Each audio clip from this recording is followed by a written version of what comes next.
السادات رئيس نادي الاتحاد السكندري. اهلا وسهلا بحضرتك يا دكتور. اهلا بالكباتن. انا معلش انا اسف، انا في العربيه فمش سامع كويس بس.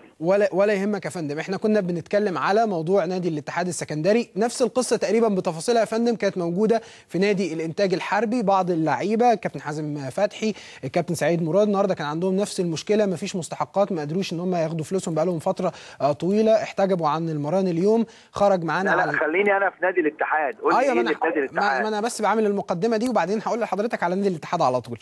فخرج معانا على التليفون حالا سياده اللواء ممدوح حموده وقال لنا خلاص الموضوع اتحل، القصه انتهت باذن الله، اللعيبه تاخد فلوسها بكره ومستحقاتها بكره. وبالتالي انا كنت بعلق وبقول انه معايا واحد من الشخصيات المحترمه دكتور عفت السادات، عنده القدره على حل عدد كبير جدا من المشاكل. اللعيبه كان في النهارده مشكله في نادي الاتحاد السكندري انه احتجبوا عن المران اليوم، فكنت بتكلم مع حضرتك في امكانيه حل الموضوع، امكانيه حل المشكله مع اللاعبين. اتفضل يا فندم.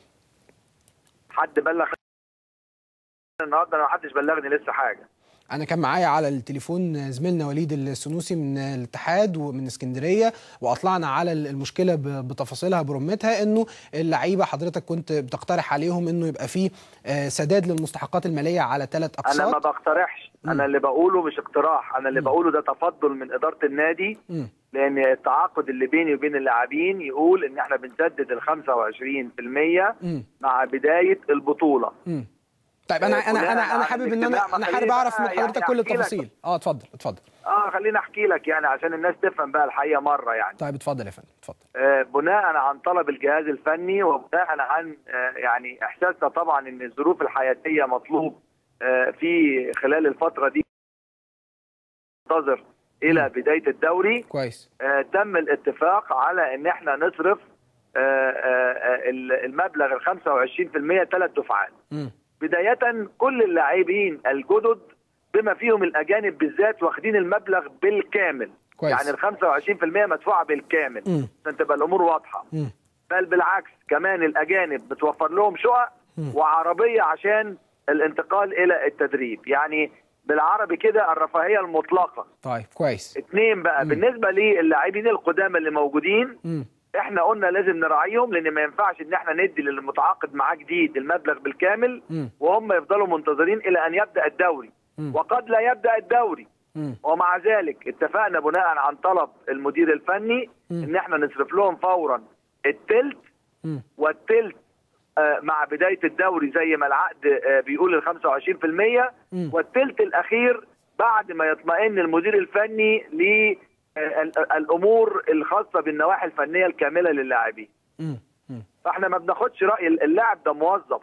واذا الموظف ده النهارده ما عرفش النهارده عن التدريب، احنا برضو طبقا للائحه هناخد الاجراء وهنعمل اذا كان هناك خصم، اذا كان هناك اجراء هنعمله.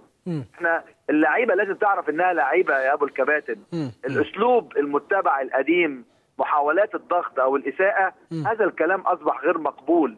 وانا بتكلم انا بقى كرئيس نادي وانا كعفة السادات بقولها لحضرتك، العمل العام ما حدش النهارده هيسيء لحد لان العمليه بقت عبء لا احد يتحمله. صحيح. واللي مش عايز يفهم هذا الكلام لن نخضع لا لابتزاز ولا لمزايده عشان تبقى الامور واضحه. هي يعني انا يا فندم نفس النقطه اللي كنا بنتكلم فيها، فكره انه الانديه كلها بتعاني، يعني كان الله في عون المسؤولين. يا فندم احنا ما عندناش معاناه بعد اذنك بس عشان مش عايزين خلط الامور. انا ما اعرفش غيري بيعمل ايه. انما انا بتكلم اللاعبين دول لاعبين يعلموا تماما أن النادي ملتزم بسداد نسبة 25% طبقا للعقد مع بداية الموسم. الموسم لسه قدامه شهر. لا أحد يلزمني بسداد المبلغ بالكامل قبل ميعاد بدء البطولة. لأن تخيل حضرتك لو البطولة دي ما تمتش، المبالغ دي هتبقى إيه؟ هيبقى إهدار مال عام. مين اللي هيتحمله حضرتك؟ اللعيبة ولا حضرتك مجلس الإدارة ورئيس النادي؟ طيب انا ده كلام واضح جدا من حضرتك. اذا ارجو انه يبقى واضح مره، يبقى واضح. وانا مستعد بكره ان انا اعلق برضو تاني في اللوحه. لان كل اللعيبه بما فيهم حتى اللعيبه القدامى واخدين مبالغ من تحت حساب النسبه من قبل الدوري ما يبدا. الكلام بقى عن الناس اللي بتدعي انها ما اخدتش او بتدعي انها مش قادره تعيش. انا مندهش لما لاعب ياخد 300,000 ولاعب ياخد 100,000 ولاعب. الناس دي في الشهرين دول ده رئيس الدوله ما بياخدش المبلغ دوت يا ابو الكباتن. طيب انا عايز اسال حضرتك يا دكتور عفت، هيكون رد فعل حضرتك ازاي اذا اللعيبه مثلا رفضت ان هي تبقى موجوده في المران بكره؟ هتطبق اللائحه، هتطبق اللي موجود عند حضرتك على طول ولا هطبق اللائحه ولو هيتم